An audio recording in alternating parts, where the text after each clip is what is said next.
challenge? What has been your biggest challenge as an entrepreneur? Clients who have the idea that tailors or fashion designers from this part of Lagos, Ikorodu, cannot do what they want, cannot give them that quality outfit. I think that's very valid, and it's something that it's a bias that we don't love. Customers don't even know that they have. They would rather purchase high-priced items, thinking that because it's highly priced, it's more quality.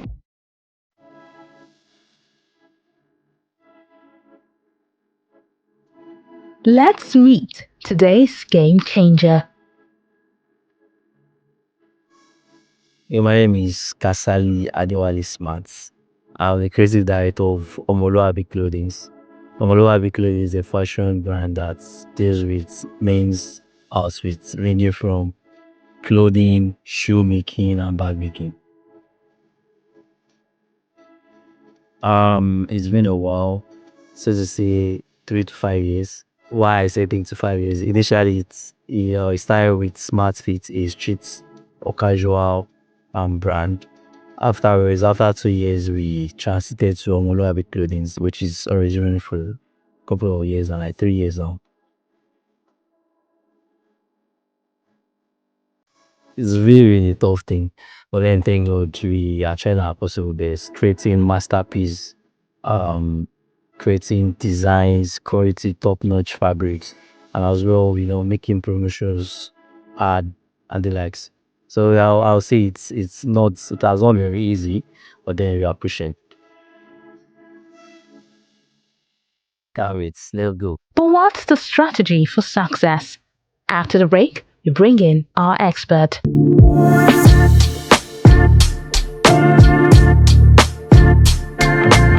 Hello, my name is Kewe Jeffia. I'm the investment and venture support lead at Impact Hub Lagos.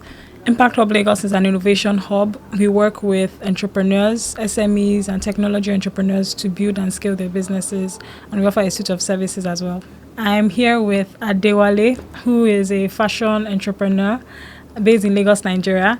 He's going to tell us about himself and also more about his business. So I'd love to hear from you, Adewale, on your business. What's the name of your business? What do you do? And how did it start? When did you start your business as well? Yeah, nice to meet you, Kerry. So my name is Adewale Smarts. I'm a serial entrepreneur and the creative director of OMOLUABI Clothings. So basically, OMOLUABI Clothings is a fashion brand that deals in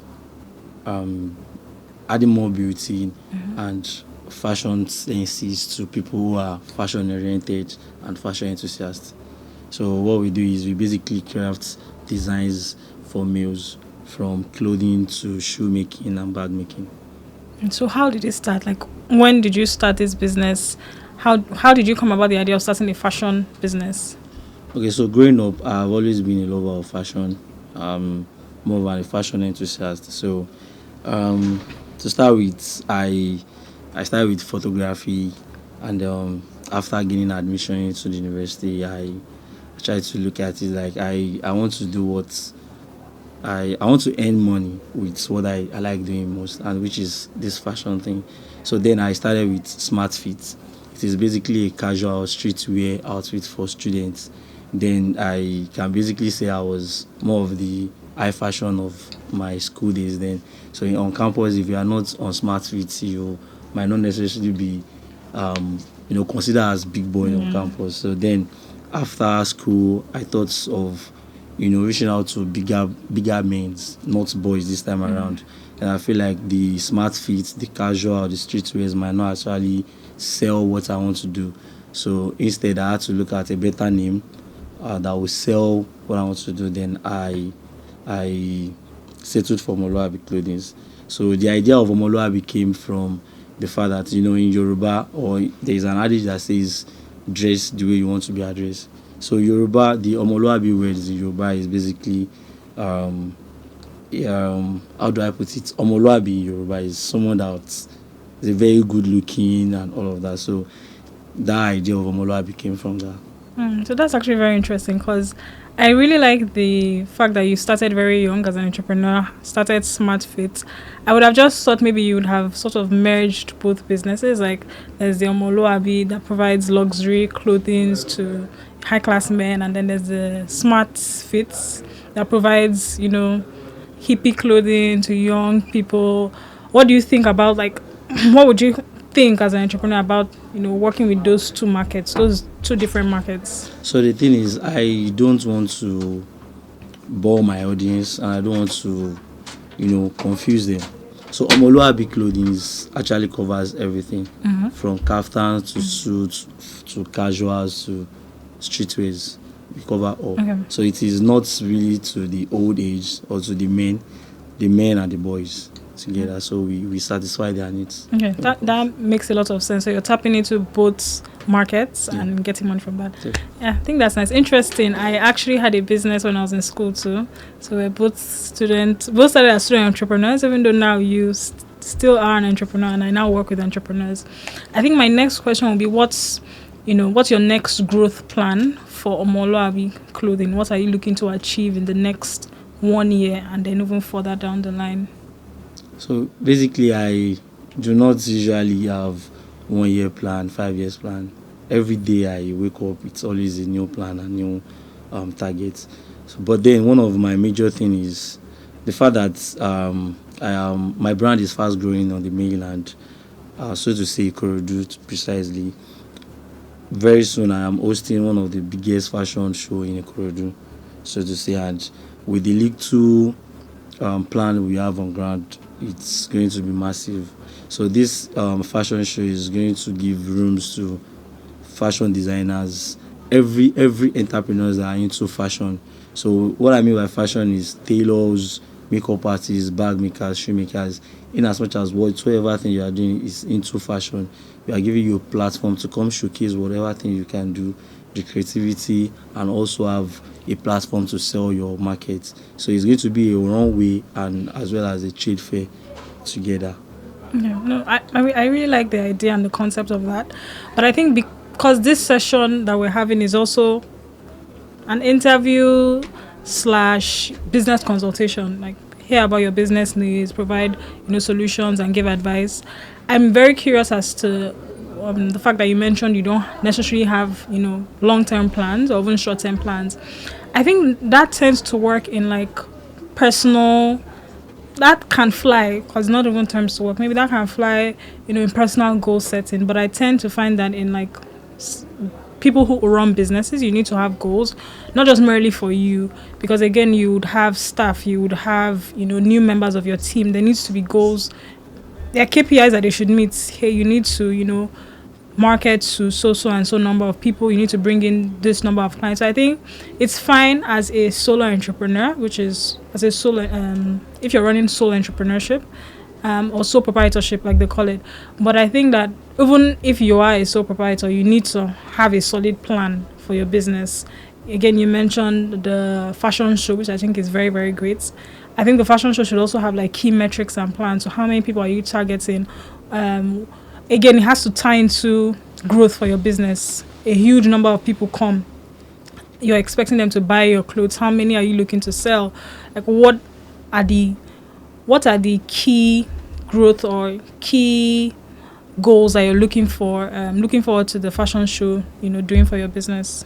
Okay, number one is I want to put Ikorodu basically on the map to actually make a statement that Ikorodu is not a fashion backward community. And secondly, directly to my brand, I am also looking at a way to make the brand known to the big names, big personalities in Ikorodu. So it's a way of giving back to the community. And on that note, we have a plan to also enroll 20 youths to the academy. So I have a fashion academy under the brand where we have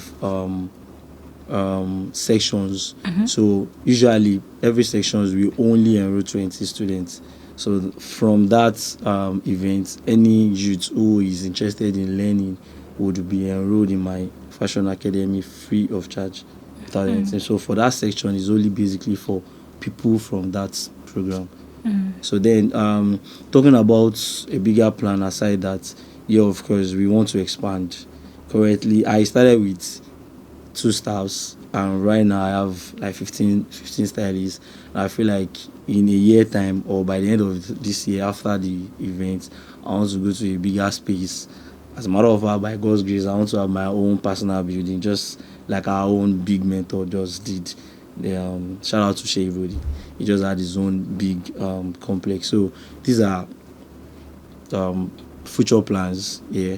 So those are the results I'm actually looking from the event. Okay, no, I think those are strategic sort of results that definitely can happen. I think maybe the only thing I would advise, and then we close the chapter, is you mentioned giving back to the society, so training those people. So I love when I say entrepreneurs that give back to society. I think they call them social entrepreneurs. So you're making profit and then you're also doing good in society. But then you also need to think very business-like. I feel like a lot of entrepreneurs fall into that category. You want to do good. And then you're doing more good and you're making an impact in society, but then it's harming you in terms of like revenue or profit. So I think hearing you, I know that you love to give back, but then you also should be very dogged on, Definitely. securing revenue and money. And if you don't mind, what's the name of the fashion show you're planning in Ikorodu? Does it have a name yet? Yeah, the tag is Ikorodu Fashion Show Okay. 1.0. Okay. So to everyone watching, please, you're invited to Ikorodu Fashion Show 1.0. We'll be there. Okay, I think my next question would be, what's your biggest challenge? What has been your biggest challenge as an entrepreneur? What are the biggest challenges you face? Okay, so basically starting with my biggest challenge is the fact that my target audience, once in a while, some of them have this notion and idea that my community determines the quality of production I meet. So it is, sometimes it takes extra to actually convince that person you have in mind to make your client. For instance, we all believe that the big men are on the island, and when we try to reach out to them, they kind of ask you for your locations, and immediately you tell them where your store is at. It's more of a big challenge to me, which is one of the things I'm trying to correct. And aside that, there is a general problem to every entrepreneur, which is the electricity thing. So it is one big challenge to me as well. But then we are trying all possible ways to make that a minor challenges. But all in all, clients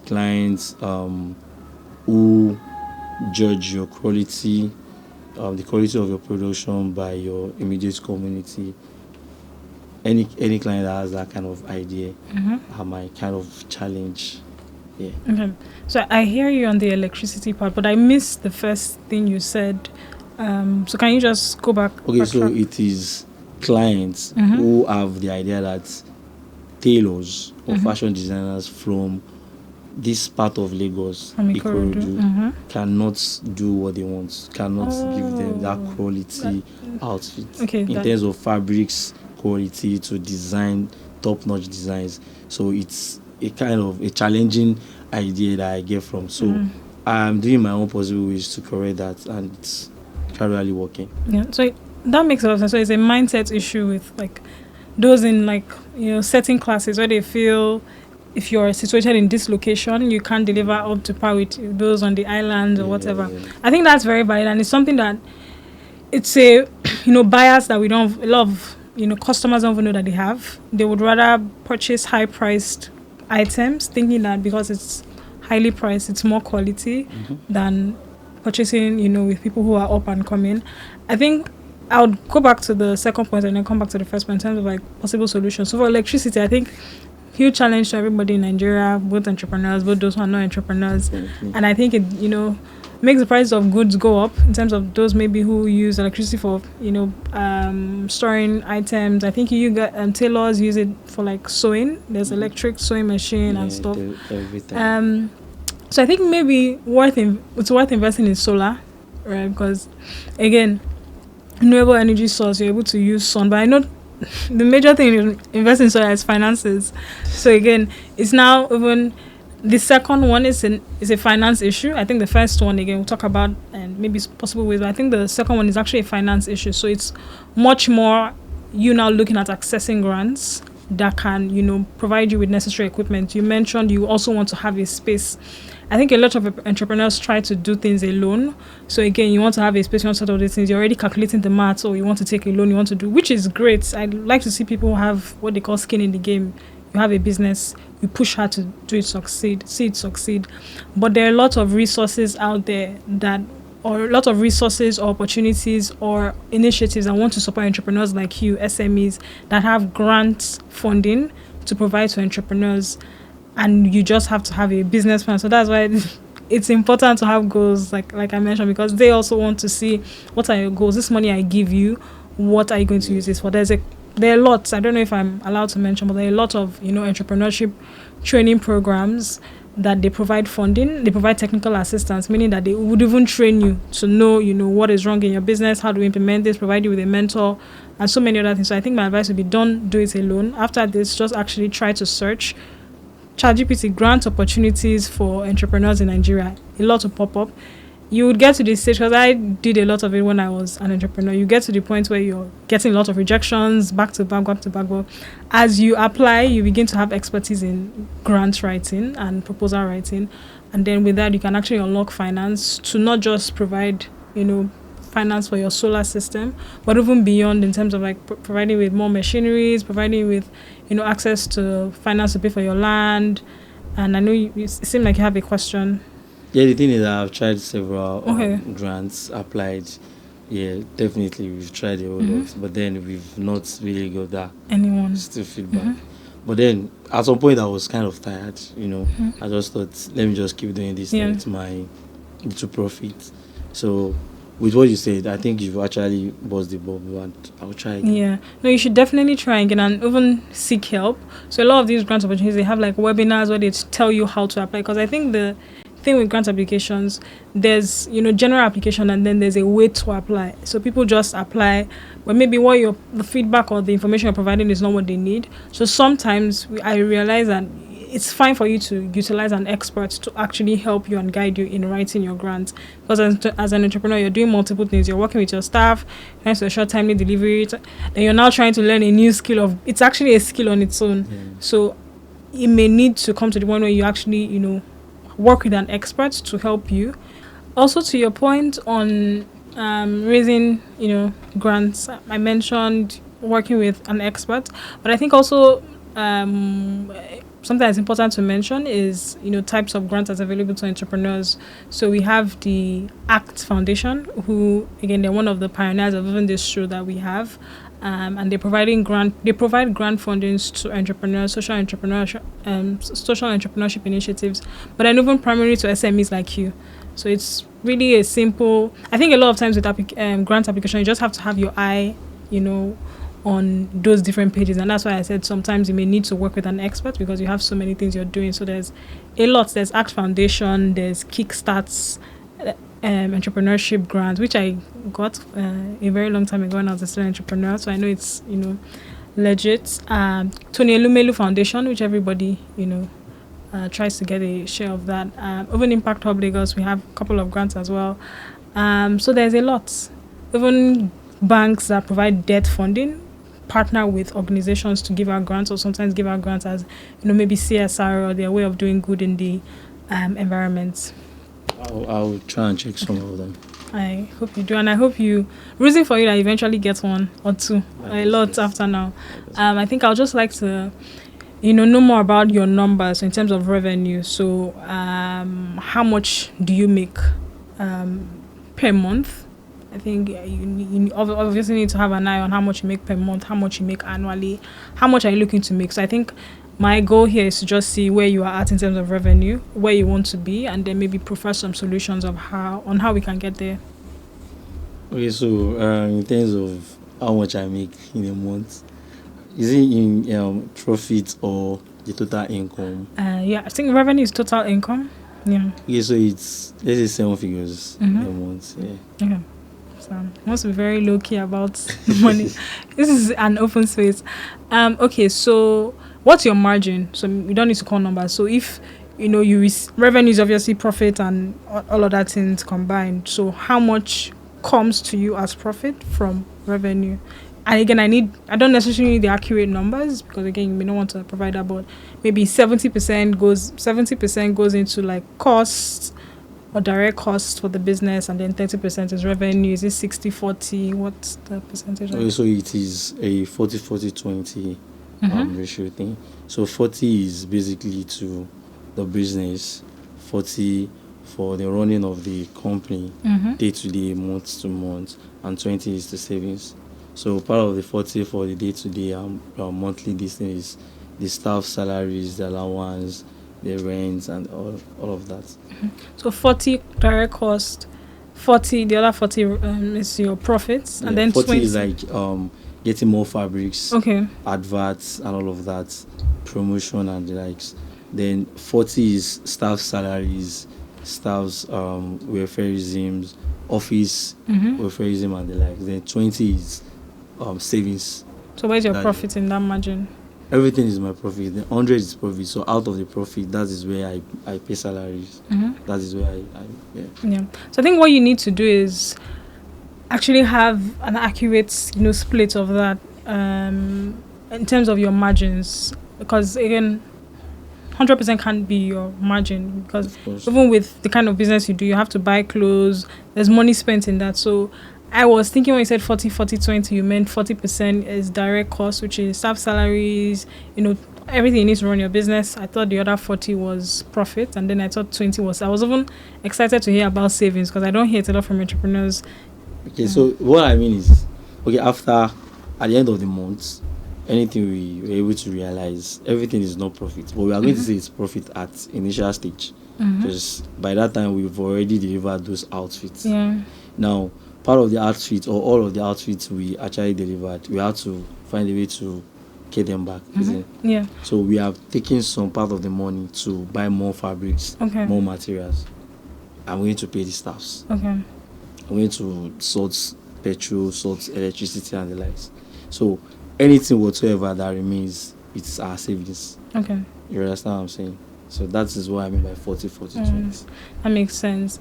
I think I would just like you to sort of adopt a new strategy for maybe operate more like a larger enterprise. I know this is how a lot of small holder businesses run.